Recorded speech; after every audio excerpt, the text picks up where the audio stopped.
Assalamualaikum warahmatullahi wabarakatuh. Salam sejahtera buat kita semua. Selamat datang di SF Solution, tentunya bersama saya Syahrul Firdaus.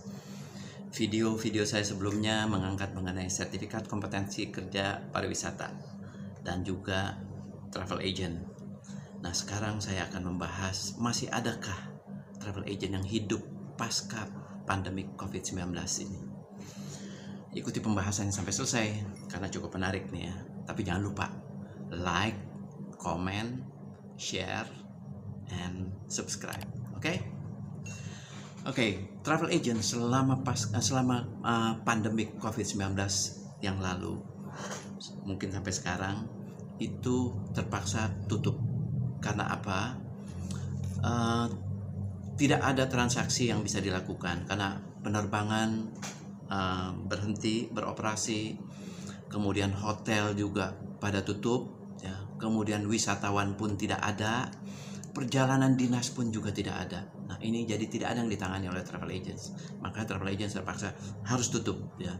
Tapi di sisi lain ada fixed cost atau biaya-biaya tetap yang harus ditanggulangi oleh travel agent karena dia sebagai perusahaan yang yang sudah established, ya.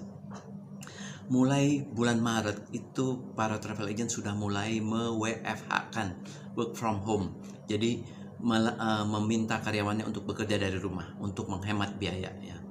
Nah, kemudian mulai bulan April mulailah lebih dalam lagi diadakan pemotongan gaji karyawan khususnya, ya, dan tentunya para pejabatnya. Dan bukan hanya sekedar dipotong, bahkan dihapuskan gajinya, hak-haknya pun dihapuskan karena perusahaan sudah tidak sanggup lagi untuk membayar biaya tetapnya. Nah, setelah itu merumahkan para karyawannya dan juga mungkin pejabatnya, ya. Yang merumahkan dalam arti tidak mendapatkan gaji dan juga tidak diminta bekerja lagi, ya. Nah, bahkan ada beberapa perusahaan, banyak bukan beberapa, mem-PHK-kan. Jadi memutuskan hubungan kerjanya dengan karyawan. Tapi mem-PHK-kannya itu juga tanpa pesangon karena perusahaan sudah tidak punya modal kerja lagi untuk memenuhi kriteria PHK tersebut.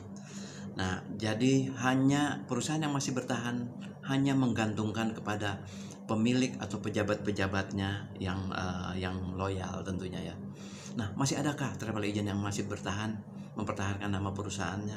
Tentunya masih, ya. Yaitu perusahaan-perusahaan yang menengah besar, ya. Mereka mencoba untuk mempertahankan karena diharapkan setelah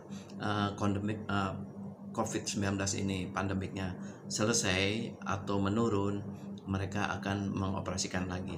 Nah, jadi memang kondisinya ini sangat tidak jelas, ya. Kekuatannya sebetulnya ada di pemiliknya, ya. Pemiliknya kalau memang masih berambisi ingin perusahaannya tetap bertahan, nah dia akan berupaya untuk bertahan. Dan juga tentunya pejabat-pejabatnya juga yang loyal, yang diandalkan. Nah, kita mengkaji janji-janji pemerintah mengenai bantuan kepada travel agent.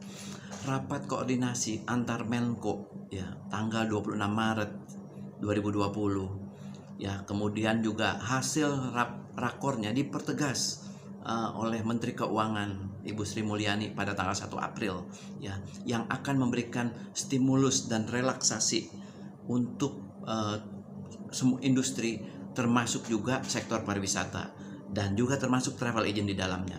Di situ ada menyebutkan ada angka 405 triliun, ya, yang untuk penanggulangan COVID ini, termasuk relaksasi dan stimulus, ya. Nah, begitu itu diputuskan, berbagai instansi pemerintah, baik dari tingkat pusat maupun daerah, berburu data. Berburu data apa? Adalah data para karyawan atau SDM travel agent, kami karena bidang travel agent, berburu SDM travel agent yang kena PHK. Tujuannya apa? Supaya data-data itu diambil untuk dapat disalurkan bantuan langsung tunai, BLT, ya. Nah, itu tujuannya. Nah, tetapi relaksasi dan stimulus untuk travel agent itu sampai bulan Juni ini tidak kita rasakan, ya. Kita nggak tahu, walaupun di ketentuan dari Menteri Keuangan, presentasinya di situ menyatakan bahwa travel agent salah satu yang termasuk, tapi sampai saat ini kami tidak menerima apa-apa ya.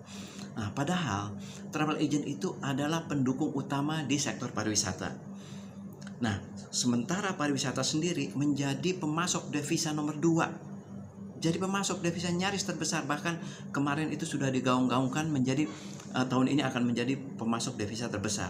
Nah, seharusnya industri yang memasok devisa terbesar harusnya mendapat perhatian khusus ya, bukan dilupakan ya. Nah, belakangan kita mendengar desas-desus ada Kementerian Pariwisata, Kemenparekraf itu akan memberikan dana bantuan pinjaman untuk para pelaku atau para di industri pariwisata ini. Tujuannya apa? Untuk mendinamiskan supaya bisa hidup kembali ya. Tapi kok belakangan lagi kita dengar bahwa katanya dana anggaran Kemenpar malah di freeze, dibekukan. Nah, jadi dana bantuan yang kita harapkan itu tidak jelas. Nah, ini bagaikan jatuh tertimpa tangga. Travel agent ini seperti itu. Karena apa? Kemarin sebelum pandemik itu kan kita juga menjual tiket ya. Menjual tiket. Nah, tiket-tiket yang sudah dibeli oleh pelanggan itu, oleh para calon penumpang, begitu masuk pandemik dia kan tidak bisa terbang. Nah, terpaksa tiketnya harus di-refund. Nah, si para pelanggan itu menyerbu travel agent untuk refund, untuk minta uangnya. Nah, tentunya ini kami teruskan lagi kepada airlines karena kan uangnya sudah masuk di airlines. Kita sudah membayarkan tiket itu ke airlines. Nah, ternyata airlines tidak bisa mengembalikan dana itu secara tunai. Dia gantilah dengan voucher, dia naikkanlah kepada top up-nya. Jadi dana itu tidak kembali kepada kami, kepada travel agent. Sementara pelanggan travel agent minta dananya dikembalikan. Mau tidak mau, ya kita yang bisa kita kembalikan, travel agent akan mengembalikan kepada pelanggan. Tapi banyak juga yang tidak bisa. Dan mereka tentunya menyalahkan kami travel agent, sedangkan dananya ditahan di airlines ya. Itu yang terjadi. Nah, pertanyaannya mau dikemanakan travel agent pasca pandemi COVID-19 ini? Oke, demi mempertahankan hidup, para travel agent ini beralih ya. Bukan hanya beralih, merubah manuvernya. Yang penting mereka bisa hidup berbisnis yang lain. Ada di antaranya masuk ke bisnis makanan, bisnis obat-obatan, atau bisnis alat-alat kesehatan, apapun yang bisa diperjualbelikan ketika pandemi COVID-19. Nah, kondisi saat ini yang dialami travel agent yaitu pertama, karyawan travel agent ini banyak yang menganggur. Mereka pada jadi pengangguran ya. Karena travel agent pun sudah tidak punya dana lagi untuk membayar mereka, tidak punya dana lagi untuk membayar operasionalnya.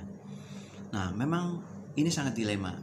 Pengusaha travel agent dihadapkan kepada satu ujian. Yang pertama adalah ujian kemanusiaan, kedua adalah uji kompetensi kepemimpinannya. Ya, apakah dia dapat melewati ini atau tidak?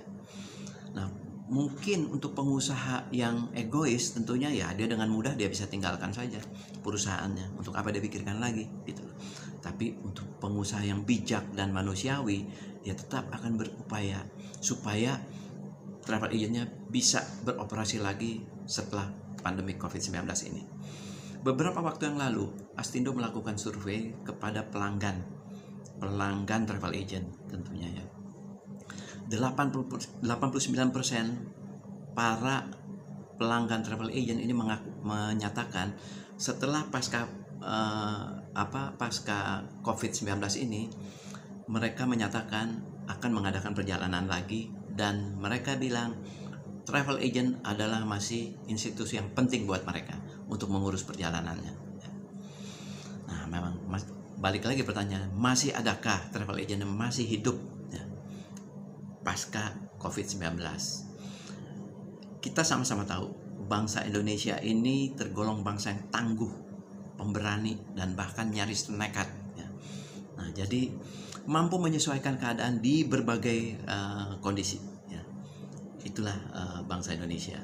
Nah, selama work from home atau selama COVID-19 pandemiknya, itu sering diadakan Zoominar oleh baik kami Astindo atau juga oleh berbagai kalangan di bidang pariwisata, dan ternyata ramai diikuti oleh para pelaku pariwisata, khususnya travel agents. Nah, rupanya apa? Ini tujuannya untuk menyemangati mereka supaya mereka juga tetap bertahan, dan diantaranya Astindo pun membuat seminar mengenai apa?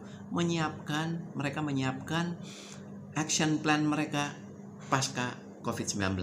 Di antaranya membuat paket-paket wisata lokal, karena kan Presiden sudah bilang yang akan bangkit duluan adalah pariwisata. Makanya mereka menyiapkan paket wisata lokalnya, ya. Tentunya dengan protokol new normal ini yang sudah dipersiapkan. Bahkan objek wisata pun begitu beberapa PSBB dilewati langsung ramai, ya. Nah, inilah bangsa Indonesia. Mungkin itulah yang saya bahas hari ini, ya. Tunggu video saya berikutnya. Tapi ingat, ya, selama ada kehidupan di bumi, pariwisata tidak akan pernah punah. Baik, sampai jumpa di video saya berikutnya. Terima kasih, sampai bertemu lagi. Assalamualaikum warahmatullahi wabarakatuh.